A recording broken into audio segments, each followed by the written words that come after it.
Next, we are coming to that threats to the IS security koste reliable and secure new network security is potentially massive problem. ఇది చాలా serious thing for discussion. అదే for environment. అదేంటంటే reliability, security, network security environment ఏంటంటే it is a big problem, potential big problem. ఏ రకంగా అంటే కనుక websites are being defaced with greater frequency. Websites అనేది ఎవరైనా క్రియేట్ చేసుకోవచ్చు, ఎవరైనా చేసుకోవచ్చు. దానికి ఒక పర్మిషన్స్ కానీ అంటే ఏమి లేదు. Anyone can create his own website. ఇక్కడ ఏమవుతుందంటే చేసినప్పుడు డెనియల్ ఆఫ్ సర్వీసెస్ అనేది ఒకటి ఉంటుంది, డిఓఎస్ అంటాం.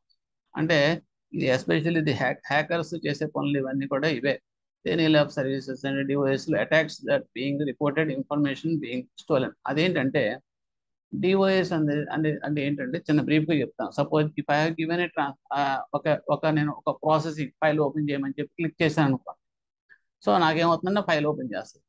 అలా కాకుండా సపోజ్ ఈ so and so message you delete అని చెప్పేసి మనం ఆ ఎంటర్ చేసిన మెసేజ్ని సెలెక్ట్ చేసి డిలీట్ కొట్టాం అనుకో, డిలీట్ చేస్తాం. అంటే ఏంటి, whatever the instructions we are giving the system is processing it. Okay, ఇక్కడ ఎలా జరుగుతున్నప్పుడు సపోజ్ మీరే ఒక 4-5 ఫైల్స్ కాపీ అండ్ పేస్ట్ అని చెప్పేసి మీరు ఇచ్చేసారనుకోండి, ఏమవుతుంది, సిస్టమ్ హ్యాంగ్ అయిపోతుంది కదా. ఈవెన్ మీరైనా సరే పెద్ద స్టేట్మెంట్స్ ఒక 6 months స్టేట్మెంట్ మీరు ఇచ్చారనుకోండి సిస్టంలో, అలా గిర్రమని తిరుగుతూ ఉంటుంది ప్రాసెసింగ్. ఎందుకంటే it is a big processing activity కాబట్టి ఇట్ విల్ టేక్ టైం. అటువంటిది మల్టిపుల్ ఇన్స్ట్రక్షన్స్ ఒకేసారి ఇచ్చినా కూడా సిస్టము అదే ప్రాబ్లం అవుతుంది. వన్ ఆఫ్టర్ అనదర్ చేయాల్సింది టైం ఇంటర్వల్స్తో మీరు ఒకేసారి ఇచ్చేటప్పుడు without taking any time interval ఆటోమేటికల్గా హ్యాంగ్ అవుతుంది. సో ఇక్కడ డెనియల్ ఆఫ్ సర్వీసెస్లో ఏం చేస్తారంటే అటాకర్స్ ఒకేసారి ఆ సిస్టమ్స్కి మెసేజెస్ పంపించేస్తారు. ఇన్ఫర్మేషన్ పంపించినప్పుడు ఏమవుతుందంటే ఒక్కసారి ఫ్లడెడ్గా వచ్చేసేటప్పటికి ఆ సిస్టమ్ ఏంటంటే ప్రాసెసింగ్ అని చెప్పేసి దాని మీదకి వెళ్ళిపోయి హ్యాంగ్ అయిపోతుంది. ఒక్కొక్కసారి సంథింగ్ అది స్టక్ అయిపోతుంది, ఒక క్రాష్ అయ్యే ఛాన్సెస్ కూడా ఉంటాయి. సో ఈ టైప్ ఆఫ్ మెసేజ్ అటాక్స్ మనం ఏంటంటే డిఓఎస్ అటాక్స్ అంటాం. ఎందుకు చేస్తారు వీళ్ళ హ్యాకర్స్ అంటే అవతల వాడి యొక్క సిస్టమ్ని క్రాష్ చేయడానికి చేస్తారు. చేయటం వల్ల ఏంటి, వాళ్ళకి అడ్వాంటేజ్ ఏంటి అంటే కనుక వాళ్ళు బ్లాక్మెయిల్ చేస్తారు. If you won't pay that money of this much to us, so we'll spoil your systems by way of this DOS attacks. ఇది మనకి కూడా కొత్తగా ఉన్న ఆర్టీసీ వాళ్ళకి ఒక చిన్న యాప్ తయారు చేసుకుని ఇటువంటి జరుగుతూ ఉంటాయి. ఉన్నటువంటి ఒకేసారి అంతా కూడా ఎంటర్ అయిపోతుంది. తత్కాల టికెట్ అయినా అంతే. సపోజ్ మీరు 10 o'clock కరెక్ట్గా ఓపెన్ చేసేప్పటికి ఆ టైంకి మీకు టికెట్ బుక్ అవ్వదు కదా, ప్రాసెసింగ్ వెళ్ళిపోతుంది. Because of this two money instructions coming to a single system, it will be hanging position అన్నమాట. Increased sophistication of the hacking tools openly available to the public from the internet ద్వారా అందరికి కూడా ఎలా hack చేయాలి, ఆ hacking tools ఏంటి అనేది ఎప్పుడైతే మీకు సాఫిస్టికేటెడ్ హ్యాకింగ్ టూల్స్ అవైలబుల్గా ఉన్నాయో, this is also one threat to that IS security.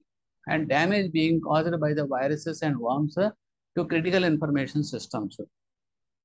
ఈ వైరసెస్ వర్మ్స్ అనేది ఏంటంటే, మీకు వైరసెస్కి వర్మ్స్కి తేడా ఏంటంటే, వైరసెస్ అనేది it will be infected from one system to another. Worms అనేది it will spoil that system itself. Okay, so ఇవన్నీ కూడా మీకు ఏమవుతాయి, క్రిటికల్ ఇన్ఫర్మేషన్ ఆఫ్ సిస్టమ్ రిసోర్సెస్ని డ్యామేజ్ చేస్తాయి. Email viruses, fishing attacks. What is meant by email viruses అంటే, మనకి ఏదైనా ఒక చిన్న అటాచ్మెంట్ పంపిస్తాడు ఈమెయిల్ ద్వారా, ఏదో చెప్తాడు, అది so and so Indian bank అన్నా లేకపోతే so and so from bank నుంచి we are sending this PAN where statement of account అనేది సంథింగ్ మనం ఏం తెలియక అది క్లిక్ చేసాం అనుకోండి, సో ఆటోమేటికలీ ఇట్ ఏమో వైరస్ మాల్వేర్ అయ్యి ఉండొచ్చు, వైరస్ ఇన్స్టాల్ అయిపోతుంది. సో తర్వాత మనకి ఆ సిస్టమ్ని డ్యామేజ్ చేస్తుంది. So these are all called as email viruses. Antivirus software should be installed to scan any attachment before opening an email. అది మనం చేసుకోవాలి. Next fishing attacks. ఫిషింగ్ అంటే ఏంటి, మనకి what is meant by fishing అంటే, ఒక చేపను పట్టడం కోసం మనం ఎరవేస్తాం చూడండి, దట్ ఈస్ కాల్డ్ ఫిషింగ్ అంటాం. ఇక్కడ కూడా జరిగేది అదే. A form of a social engineering attack, cyber crime criminals to steal the sensitive information.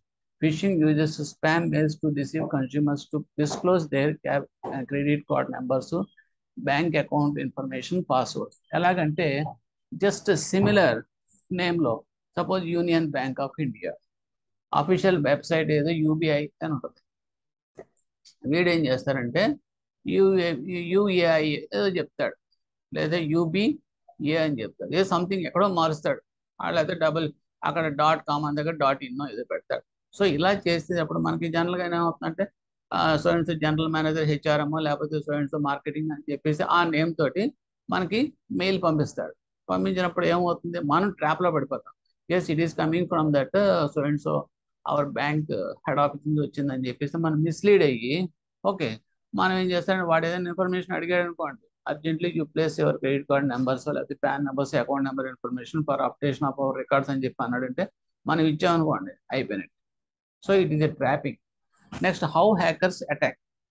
Hackers ఎలా అటాక్ చేస్తారంటే customer receives email asking him to visit bank's website or provide his personal information. Customers ఏం చేస్తారు, emails receive చేసుకుంటారు and in that they will ask that that means the personal information. Nowadays RBI also they will giving instructions, no bank will ask any your personal information, you be careful, be cautious అని చెప్పేసి కూడా మనకి public awareness కోసం చాలా advertisements కూడా ఇస్తున్నారు. So email would usually provide a link to bank's website and ask the customer to click the link. So automatic ఇందాక చెప్పింది సర్టన్ కాన్ఫిడెన్షియల్ ఇన్ఫర్మేషన్ అనేది వైప్ ఆఫ్ అయిపోతుంది, మన దగ్గర నుంచి తీసేస్తారు. So these are all the possible things. And how to identify the engineers of the website మనం identify చేయాలంటే ఏంటి అంటే ఎక్కడైనా సరే చూడండి, HTTPS అనే చోట HTTP తర్వాత ఎస్ అనేది ఉంటేనే it is the secured website కింద మనం ట్రీట్ చేయాలి. అంటే జస్ట్ HTTP ఉన్నంత మాత్రాన we should not enter open that website. Okay, this is one precaution to identify the genuineness of the website. And after clicking on the security lock, digital certificate will appear. Okay, ఇది ఏంటంటే security lock open చేసినప్పుడు digital certificate, that is another authentication for our security purpose. Digital certificate. Check the subscriber's name validity in the certificate details. The certificate should be in the name of the bank's website అడ్రస్లో ఉండాలి. అంటే ఆ సర్టిఫికేట్లో కూడా correctness అనేది ఉండాలి, లేదా details అనేది మనం వెరిఫై చేయాలి. డిజిటల్ సిగ్నేచర్ కనుక సెక్యూరిటీ లాక్లో కనుక ఉంటే కనుక అపీర్ అయితే కనుక. Precautions use anti spyware. అది ప్రికాషన్స్ ఏ రకంగా తీసుకుంటా అంటే స్పైవేర్కి యాంటీవైరస్ లాగా యాంటీ స్పైవేర్ సాఫ్ట్వేర్ అనేది ఇన్స్టాల్ చేయాలి. అది use current and licensed version of antivirus and keep it updated. ఏదో పైరేటెడ్ చీప్గా వస్తుందని చెప్పి అది తీసుకొస్తే మనం వాడకూడదండి. Licensed versions say even it is costly also, we have to make use of that licensed versions only. Don't click on any link, image, icon in the email. ఈమెయిల్లో ఎట్టి పరిస్థితుల్లో icon కానీ అంటే అన్లెస్ స్కానింగ్ చేయకుండా డైరెక్ట్గా మనం ఏ ఇమేజ్ని కానీ లింక్ని కానీ తర్వాత ఇవన్నీ కూడా చేయాలి. ఎందుకంటే మనం స్కాన్ చేసాం అనుకోండి, అదే చెప్తుంది ఇట్ ఈస్ ఎ స్పామ్ అని చెప్పేసి మనకి మెసేజ్ వచ్చేస్తుంది. Never click any link given inside that email message. Directly type of the URL of that bank's website address in address file of that browser చేయాలి. Check the language and spelling of that text contained అంటే ఇందాక మీకు చెప్పాను చూడండి, UBA దబ్బుకుని మన letter కూడా మనం జాగ్రత్తగా చూసుకోవాల్సి వస్తుంది. అలాగే యూనియన్ అనేటప్పుడు UNION బదులు AN అని అనుకోండి, మనం ఏదో బై మిస్టేక్ ఫాస్ట్గా చూసి యూనియన్ బ్యాంక్ ఆఫ్ ఇండియా అన్నారు అనుకోండి, that is another problem for us. Check the language and spelling and other. Never provide your personal information to anybody. Okay, and how to avoid అనేటప్పటికి ఇక్కడ మీకు use of strong passwords with special characters, upper case, lower case, alphanumeric అనేది strong password. Don't reveal your password even to trusted పీపుల్కి చేయకూడదు. Don't click on any link అని ఇవన్నీ కూడా మీకు ఇవన్నీ మీకు ఆల్రెడీ తెలుసు. And guard against phishing attacks చెప్పాను. ఫిషింగ్ అంటే ఏంటి? Mostly phishing scams calls you, వాళ్ళు పిలుస్తారు or phone call చేస్తారు. Ask your personal details by saying that they are in the process of updating their that customer database అని. So this is called as phishing by call or calls వస్తాయన్నమాట. Next security tips to avoid the phishing tips. Always remember you have submitted the KYC norms. KYC form submit చేసినట్టుగా never respond to that call. And smishing. What is smishing? Smishing uses cell phone text messages to lure consumers in. Often the text will contain URL or phone number. So this is another trap. Smishing artist can ask for a written SMS containing your user ID, password, ATM ఇవన్నీ కూడా reply ఇవ్వమంటారు. అంటే SMS ద్వారా మళ్ళీ తిరిగి మీకు messages ఇచ్చి he will ask that reply through that SMS. So this is another trap. That is called as a smishing అంటాం. S అంటే దట్ ఎస్ఎంఎస్, అలా గుర్తుపెట్టుకోండి. Next, please don't accept unknown Bluetooth and wifi request. ఎందుకంటే అవన్నీ wireless కాబట్టి, ఇది cloud based కాబట్టి ఆటోమేటిక్గా మీకు టోటల్గా ఇది అన్సెక్యూర్డ్ ఎన్విరాన్మెంట్. అందు గురించి మనం చేసే సాధ్యమంత వరకు కూడా మనం ప్లగ్ అండ్ ప్లే ఇది బెటర్. అంతేగాని బ్లూటూత్ వైఫై అనేది సేఫ్ కాదని. And please keep Bluetooth in off status, off state if not in use. ఎప్పుడు కూడా ఓపెన్ చేసి పెట్టకూడదు. In case of suspicious emails, calls, please contact your home branch help desk. Okay. Safe online banking tips అంటే change your password regularly and don't use public computers to log in. Common computers such as cyber cafes అక్కడ మనం ఉపయోగించకూడదు. అక్కడ మనం మన official కానీ మన important data మన వెబ్సైట్ కానీ మన పర్సనల్ థింగ్స్ మనం అక్కడ ఓపెన్ చేయకూడదు. ఎందుకంటే అక్కడ అంత సెక్యూర్డ్గా ఎన్విరాన్మెంట్ ఏం కాదండి. మేబీ వైరసెస్ అవన్నీ ఉంటాయి కాబట్టి. Don't share your details with anyone. It is quite common. And disable remember password options. Alage if your login IDs and passwords appear automatically and they sign in case of secure website, you should disable that autocomplete function to increase the security of your information.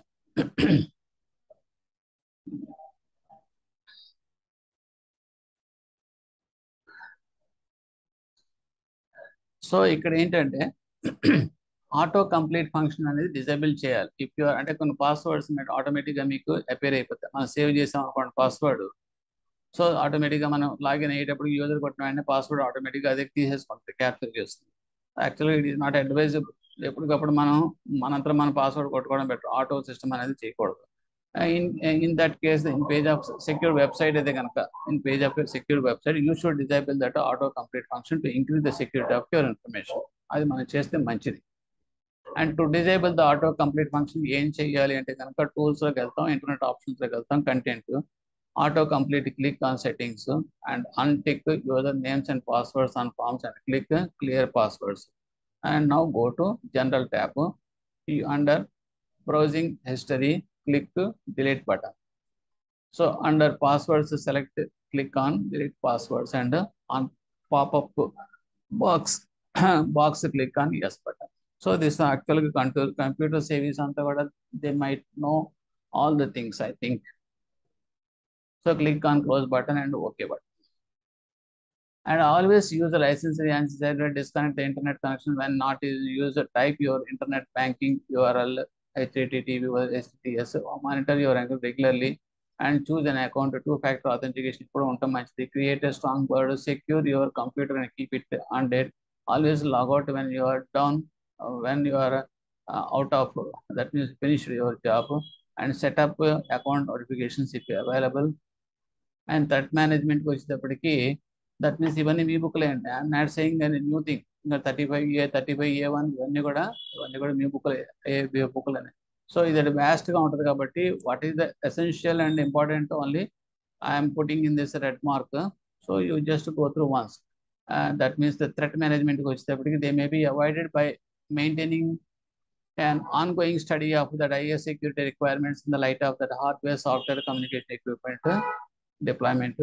IS security assessment to analyze threats and vulnerabilities to mitigate that risk. IS security assessment జరిగేది ఏంటంటే threats, vulnerabilities అనేది find out చేస్తారు.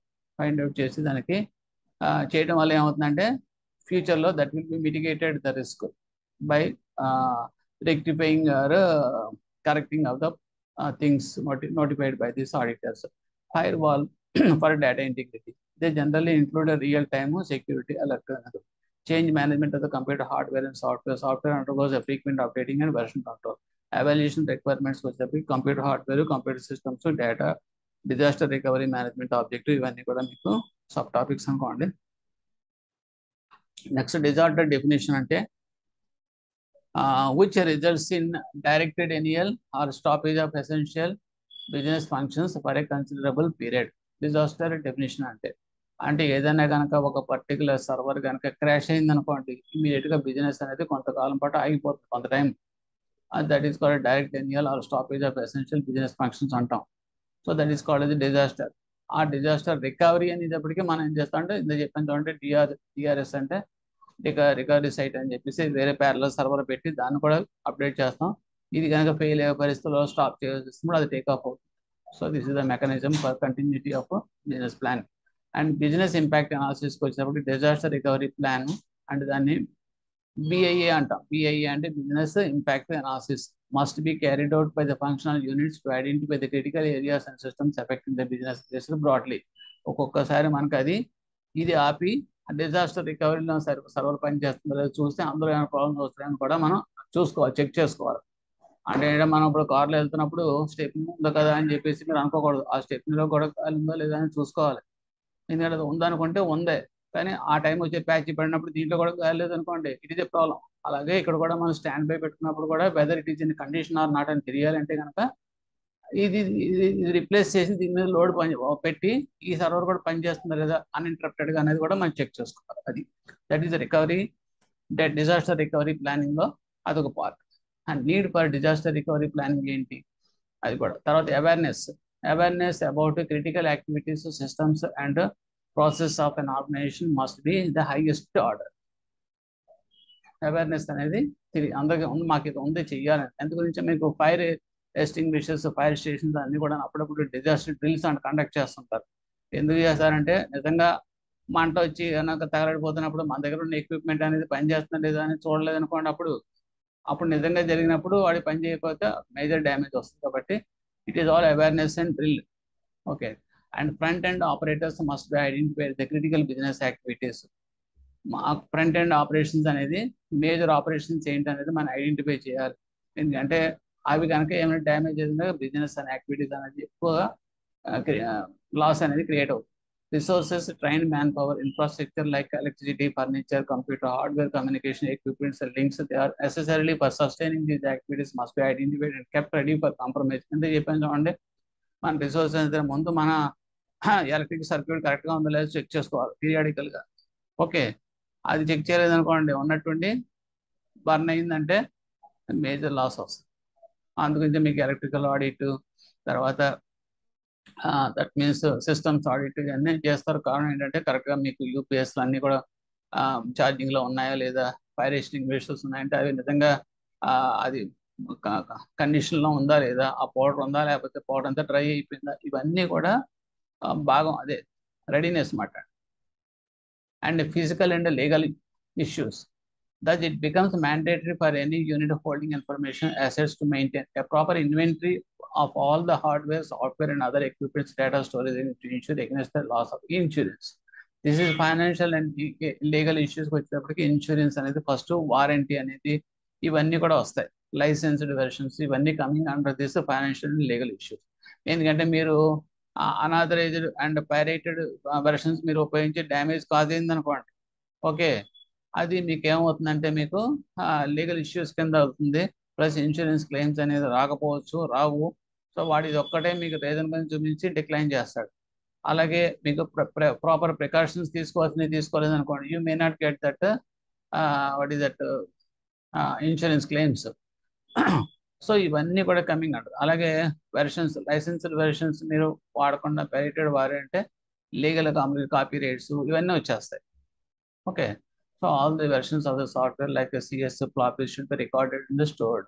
అన్ని కూడా మనం backup కింద ఉంచుకోవాలి. Next if you're coming to that preparation to carry out the critical activities and process చేయాలంటే core and support teams consisting of skilled and train manpower ఉండాలి. Alternate recovery sites, disaster recovery sites ఉండాలి. Backup of the data on daily basis తీయాలి. ఎందుకంటే backup అనేది daily backup మనం కూడా తీస్తాం. అంటే అఫ్ కోర్స్ మన CBSలో ఏమవుతుంది, బ్యాకప్ అనేది సెంట్రలైజ్డ్గా తీసి పక్కన పెట్టేస్తుంది. ఒకప్పుడు మనం CBS లేనప్పుడు మాన్యువల్ సిస్టంలో ఉన్నప్పుడు మనం తీసుకుని పక్కన పెట్టుకునేవాళ్ళం. Okay. Documents for disaster recovery plan. అలాగే డిజాస్టర్ రికవరీ ప్లాన్కి డాక్యుమెంటేషన్ అనేది పక్కాగా రెడీనెస్ ఉండాలి. అంటే మాన్యువల్ అంటే టెస్టింగ్, మాక్ టెస్టింగ్ చెప్పాను చూడండి, డ్రిల్ చేస్తాం చూడండి, అటువంటి చేయాలి. Simulating of the disaster condition ఎలా ఉందనేది, recovery disruption can happen due to the following factors. During the following factors recovery అనేది చూడాలి. And arising out of the external factors వచ్చేటప్పటికి arising out of data corruption, non availability, unauthorize access of data, ఇది all coming under the external factors. అవన్నీ కూడా మీరు ఆడిట్లో check చేసుకుంటాం. అండ్ failure of regular data backup and verification of the data backup పీరియడికల్లీ, అది కూడా. Next arising out of the failure of the hardware and networking of LAN, ఇవన్నీ కూడా external factors. And arising out of the technical changes in software, including operation system, application software, executants and packages. And next, architecture to the upgrade and development, lack of version control. Version new versions వచ్చినప్పుడు, upgrade చేసినప్పుడు, development చేసినప్పుడు ఆ version అనేది ప్రాపర్గా work చేస్తుందా లేదా. అంటే ఒక్కొక్కసారి న్యూ వెర్షన్స్ మనం తీసుకోండి, ఓల్డ్ వెర్షన్లో కంటిన్యూ చేసాం అనుకోండి, వల్నరబిలిటీస్ అనేది అవి రెసిస్ట్ చేయలేవు. సో అటువంటిప్పుడు that is also lack of version control కింద వస్తుంది. Next arising out of the human factors, lack of knowledge కావచ్చు, and disaster due to virus attacks కావచ్చు, ఇవన్నీ కూడా హ్యూమన్ ఫ్యాక్టర్స్. మనం అప్డేట్ చేయకపోయినా, తర్వాత disaster due to virus attacks అంటే యాంటీవైరస్ మనం లోడ్ చేయకపోయినా, మనం తెలియక నాలెడ్జ్ లేక మనం చేయినా, ఇవన్నీ కూడా మన హ్యూమన్ ఎర్రర్స్ కింద వస్తాయండి. And piggybacking, social engineering, ఇవన్నీ కూడా అవి.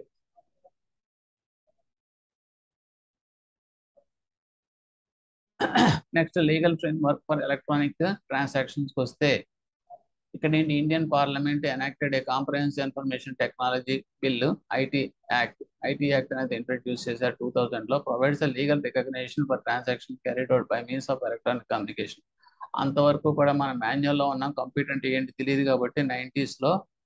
సో మనకున్న సెక్షన్స్, మనకున్న దట్ ఈస్ IPC, ఇవన్నీ కూడా మీకు కంప్యూటర్ లేకుండా ఫ్రేమ్ చేసినాయి కాబట్టి మనకి జడ్జిమెంట్స్ అన్ని కూడా మనకి ఇవ్వడానికి కుదరక ఫెయిల్ అయ్యి, కేసెస్ అన్ని కూడా, ఫ్రాడ్స్ అన్ని కూడా ఎక్కువైపోయింది. దాని తర్వాత మనకి ఐటీ యాక్ట్ అనేది వచ్చింది.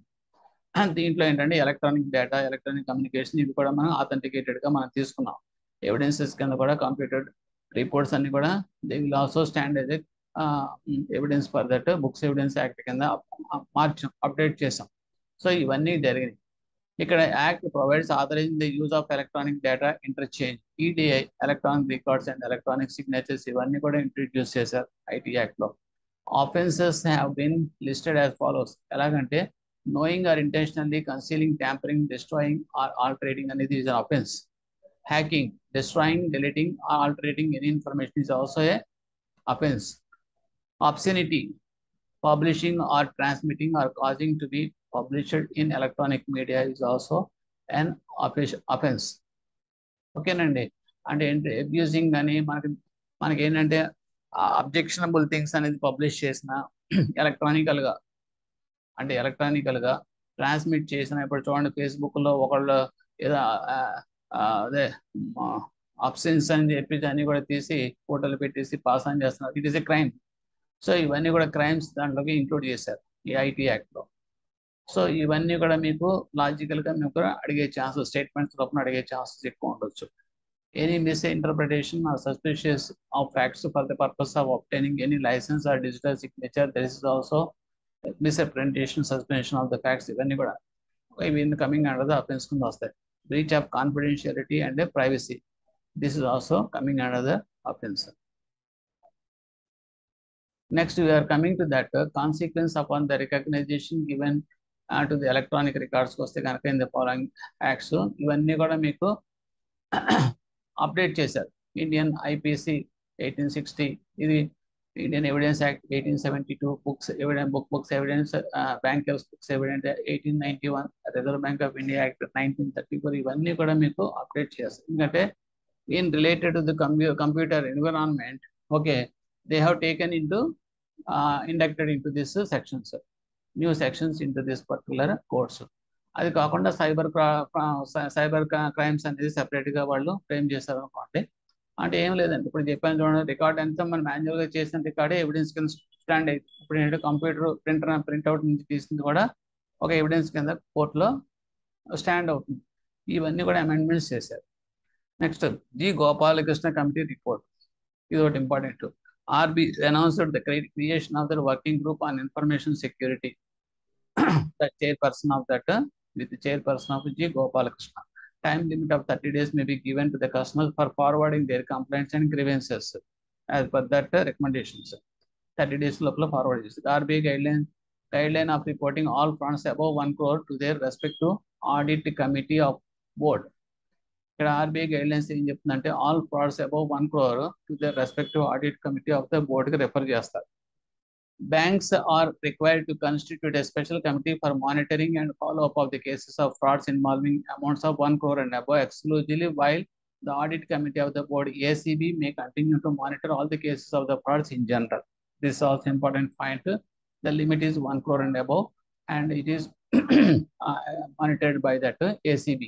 That means the audit committee of that board. And next we are coming to the various fraud prevention practices need to be followed by the banks. So production processes putting in place fraud loss limits, root cause analysis for actual fraud cases about 10 lakhs. Products and process putting the place fraud loss limits root cause analysis for actual fraud cases about 10 lakhs. As per the guidelines on reporting of the frauds, as indicated in the RBI circular, all cases of fraud of 1 lakh and above perpetrated through misrepresentation, breach of trust, and manipulation of the passbooks of the account to fraudulent encashment of the instruments like checks or drops, etc., etc. So these are all the coming under that. What is that? Recommendations. Okay.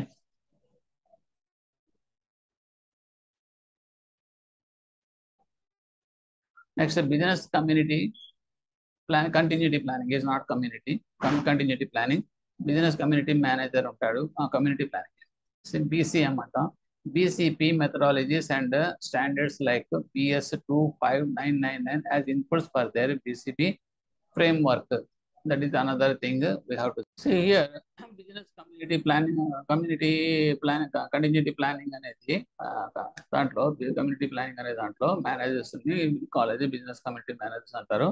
They will maintain the framework and the framework of standards. What is the standards they will maintain? Must be BS 25. This is international standards. That's all. But some ISO standards and there's a specifications కొన్ని ఉంటాయండి. అలాగే ఇందులో కూడా specifications as per this BS 2599 ప్రకారం చేయాలి. This is one important point here in the case of business community planning. And next is cyber laws in India. Cyber laws in India, just with a glance we can go. Income tax IT Act అనేది 2000 లో వచ్చింది. తర్వాత that was amended in the 2008 also. Electronic signatures అన్ని కూడా అప్పుడు వచ్చింది మనకి. Okay, digital signatures అన్ని కూడా కొన్ని కొత్త న్యూ క్రైమ్స్ అన్ని కూడా అందులో మళ్ళీ ఇంక్లూడ్ చేశారు. ఆ రకంగా అది అమెండ్ చేశారు 2008 లో. ఓకేనండి. So legislations dealing with electronic offences అన్ని ఇంక్లూడ్ చేశారు. సో 2000 అనేది ఒరిజినల్ గా వచ్చింది, 2008 లో అమెండెడ్ యాక్ట్.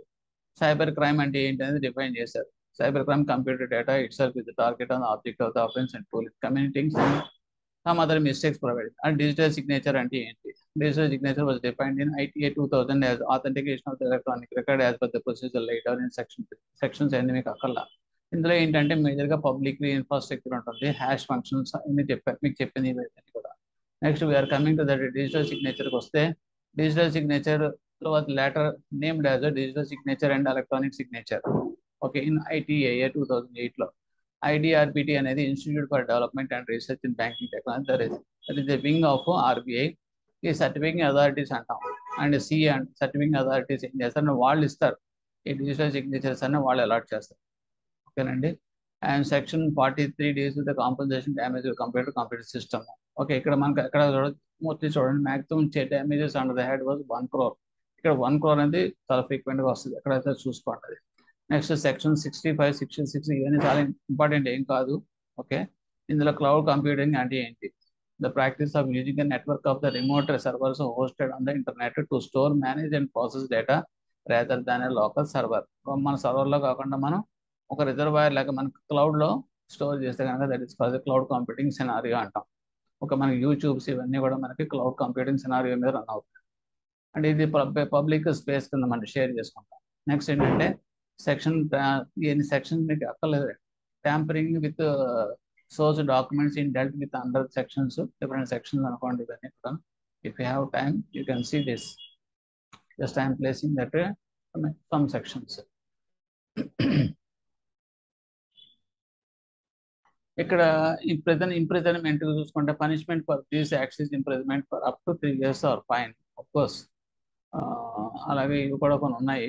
సెక్షన్ 66 లో ఏంటంటే criminal offence punishable with imprisonment up to 3 years or fine of 5 lakhs or both when anything that means offences కనుక section 43 ప్రకారం చేస్తే కనుక.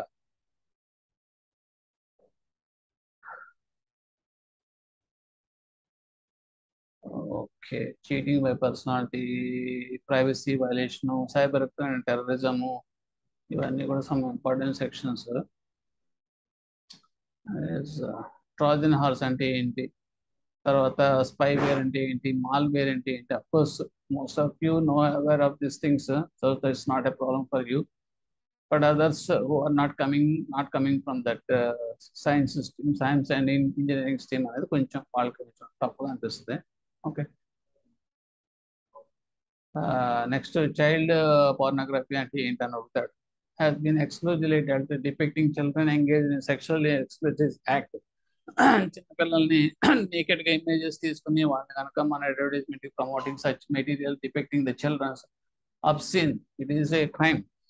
So under section 67B ప్రకారం, okay, it is also an offense.